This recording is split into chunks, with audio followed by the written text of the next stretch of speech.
What is up, guys? Welcome to a brand new video. Now, we haven't done a top 5 in a while, and honestly I only really like doing them when a lot has changed, but 6.17 was a big patch, so I thought we'd take a look. We're going to cover the top 5 though, 2 most reliable picks in the role, and also what supports work really well with them this time around, so something a bit different. If you enjoy this, feel free to leave a like, dislike it if you don't though, but let me know in the comments which AD you're using this patch. So at number 5 is going to be Jhin. He's not as bad as people are actually been saying he is this patch, but definitely not as good after those nerfs. Just so you guys know, right, OP picks, like how they work, I guess, without being rude at all, it means like even bad players can win and do well. Like that's kind of the whole point. But after they get nerfed, you now need to be like decent at the champion to win. Basically, all of those bad players who were winning and boosting the win rate before suddenly make the win rate drop massively because they start to lose, because they're actually not very good at the champion. He's not overpowered anymore, and that's why we've had like such a big drop. So his ultimate is not quite as effective anymore, really. It's still decent though, and actually like he is still strong early, but I kind of think there are two things. The first one is he's supposed to really be good early to mid game and then fall off a bit later. That's always how Jhin has worked anyway. OP to start with, falls off. Now early though, he is weaker, and so is his late game though. Both are gonna suck. The second thing is combined with the first, like late game AD carries are coming back now more. This means like Jhin in theory stands even less chance of winning a game if it goes later, which also sucks. If you do want to be more useful late game, you can still go with the crit build though. It's a good alternative, I guess, if you want to rely on your autos a bit more. And his lane phase though is still very strong. So you push, you have the 4th crit to trade and run away. Q bounce, if it kills minions, remember it's going to do more damage, and your ultimate to finish them off from range. I don't think he's like broken anymore, but he's still good, and a lot have just been kind of assuming he's bad, which really isn't true. So for supports that work well with Jhin, we're going to look at 3 per champion. The first one is Zyra, so you can proc the W mark from really high range, which leads to like some massive crowd control follow-up. You can chain crowd control too, which is really good, and it provides a lot of damage in the lane phase, so it's kind of like a high kill lane. Vel'Koz is very similar to Zyra, so your Q hit from miles away into like the snare, into a knock-up is a very deadly combo from very high range. Nautilus is like the opposite, but the same idea at the same time. So this sounds a bit weird, but Nautilus jumps in, right, gives you the mark, chain crowd control, you ult from huge range while he takes the punishment and does damage up close. Like he's the ideal frontline really for you to play with. Okay, number 4 is going to be Kog'Maw. I know I've said this a few times and he's never like amazingly popular or whatever, but seriously, like he's actually very strong this patch. A lot of it is about his ticking time bomb thing. So basically, I played a game recently where I fed pretty hard in the lane phase. Like I got absolutely destroyed, and then I just carried mid game as soon as I got a few items. It's really hard to deal with that. Like you beat him early, right? You keep him down, and unless you can end, you're probably gonna lose. That makes you feel so useless, really. Unless you one-shot him or something, it doesn't really matter if you're a better player than him early. I don't know, it's kind of like a crap feeling, I guess. It's not just in higher ranks either. I know every time I mention Kog'Maw, you guys are in the comments like, oh, it doesn't work in bronze and stuff, but actually no, this patch, like bronze, silver, gold, he is still broken. Like he's still really good. So I think he actually has like the highest damage in the game right now, really, but it's also mostly magic damage. You probably won't believe me, but honestly, like his W is magic, Wit's End and stuff is magic as well. You probably do about 60% of your total damage as magic and 40% physical. That's like so hard to build against. There's no real pressure to do like really well early. If you do, you just get stronger early into the game, but the biggest problem is no mobility. So like you need a little bit of time as well in fights, and you're super weak to burst combos like LeBlanc. So for the supports, the first one is Braum. This, in my opinion, is the best support to play with Kog'Maw. You proc his stun in like half a second with your W on. He can frontline, tank, protect and peel, basically everything you want. Soraka is the second one. I actually played this lane yesterday for my gameplay channel today if you want to see it, but it's super good. Ardent Sensor is broken with this combo. It's a bit weak early, but if you can survive, you can just DPS and get healed the entire time in fights. Janna finally is a really bad lane. In my opinion, worse than Soraka, but ultimate peel in team fights is so good. This is like the, okay, I'm going to lose the lane, but we'll win the game after. Now, number 3 is going to be Ashe. Yes, she got nerfed, but for now, she's still fine. Like, she still has an awesome amount of extra stuff, not just damage. The engage, the slows, poke, and team fight. If you didn't know, though, you haven't watched that video, she's actually getting a nerf next patch as well. So if you think about it, Jhin is kind of just a damage source, really, I guess. Maybe you have the snare and ult slows to help a bit, but mainly just damage, right? Ashe does damage, like, obviously, but has a lot of extra stuff. Like, that's why even if she can't kill things, like, as fast, she's still going to be really useful. It's the same idea as Kog, in a way. Like, well, not really the damage part at all, actually, but you can still do a lot even if you lose your lane, which is good at the moment. Bot lane is being focused so much at the moment. I don't know if you guys agree with this or not, but I seem to find like loads of TP stuff happening, loads of ganks headed that way as well. So even if you get boned though, you're still going to do things. It really comes down to the fact that I think she's just more well-rounded than every other, basically. You poke in lane, you have high range, arrow to engage, slow to cut, your Q range is focused to dish out the damage in team fights. No mobility does suck ass though right now when you get camped. Like you need items to do damage, and that can can be a problem. Not as much of like a super hard carry champion, I guess, this patch, but still has the utility side. Support wise, we're going to start with Zyra. This is a massively old school lane. Like, this was like season 3, I think, or 4. I'm not sure which one. Cloud9 made this very popular anyway, and you get the double slow with Rylai's at the moment, which is really, really annoying to play against. In lane, it's loads of poke together though. It's very hard to deal with, and you can like have an arrow into Zyra. That combo is nasty. Soraka is another one. The silence field into arrow means they can't dodge. That's something not a lot of people play around, and it also just the hills, obviously, right? Ardent Sensor is nice with Runins, but it helps to cover kind of your lack of mobility. Third one is actually Thresh. So the crowd control is just everywhere in this lane. You hook, you flay, you box, you arrow, you slow. Like, you provide damage and crowd control early, but also peel and protection later to keep her safe. It's kind of ideal, really. Now, before we go into our top 2, we're actually going to divert off to the side into our most reliable AD carries this patch. I think both of these have gotten a lot better. Both would be around this number 3 spot, but it does depend on the player. You can carry for sure very hard, but you're going to have to put some effort in, I guess, and Lucian is the first one of these. So it's hard to put him in the top 5, really, where Miss Fortune takes a gigantic crap on him. Like, he doesn't stand much of a chance in that lane at all. He also doesn't use Duskblade, and it actually kind of lets him down a little bit because most armor pen AD carries right now are using Ghostblade into Duskblade or the other way around for even more damage and snowball. You do have very high mobility though. You have the kite, the sustained damage for late game, which is really good, but you have low range, so it makes it hard to play against like a Jinx or a Kog'Maw. I honestly think it's like Black Cleaver and insane mobility in fights that's kind of keeping him relevant at the moment. Like, with his ultimate damage, he is still really good though. For supports, we're going to look at 2 for this guy. So Braum is the first one, probably the best kill lane actually. Like, your passive counts as 2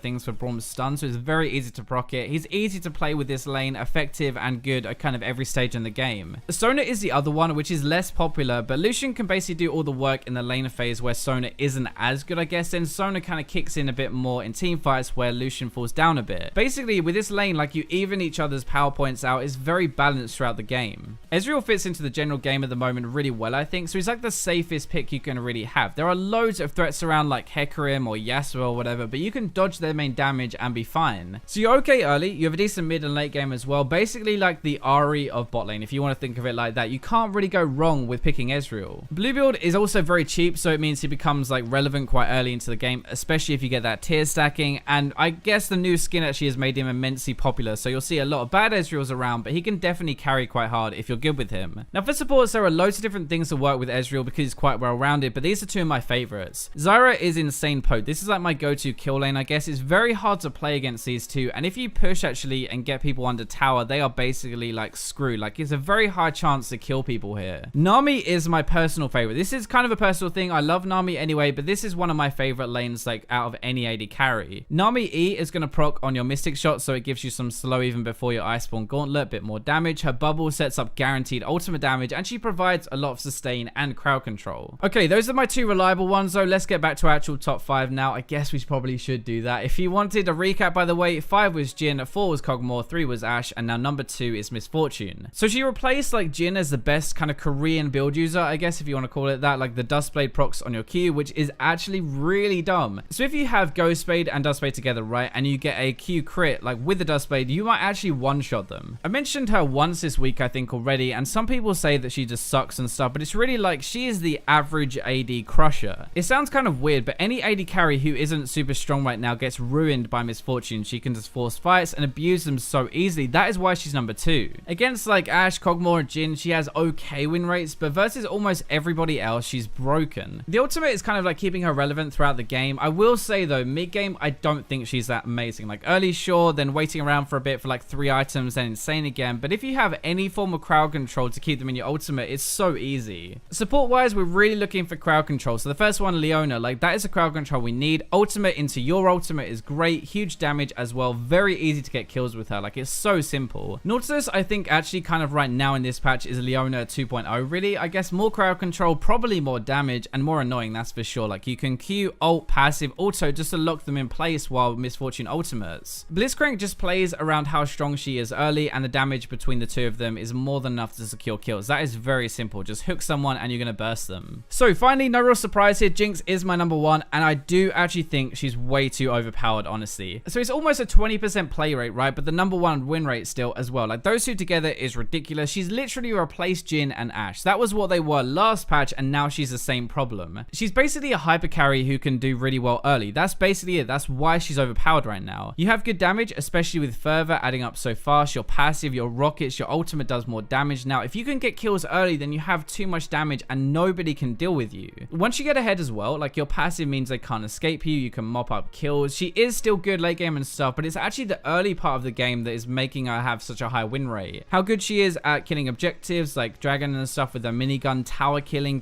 people, that is what makes her a monster. Runen's rockets and Fervor, actually, like the three together is just insane damage and it's way too good. Like I don't know what they can really do with it because it's part of Jinx's kit, like the Q rocket crits and stuff, but it's so good. So for supports, the first one is a bit different. Trundle, actually, like you have a decent lane phase with these two, but it's more about the team fight. So your Trundle ultimate on a tank will steal his armor, which means Jinx can get through him even faster, and then you get your first reset quicker. Janna is really good with Jinx. As much as I hate Janna, like everybody knows I hate Janna, but the AD from the shield means more rocket damage and bigger crits. Plus there's so much protection in team fights as well. It's even harder to deal with Jinx. Soraka, finally, you have a decent lane phase and Jinx can just auto trade. She can take damage. She can farm for free, basically. It's that thing of having like no pressure on you in the game with Soraka. Thank you guys for watching anyway. Let me know what you think about these picks in the comments and I'll catch you all in tomorrow's video.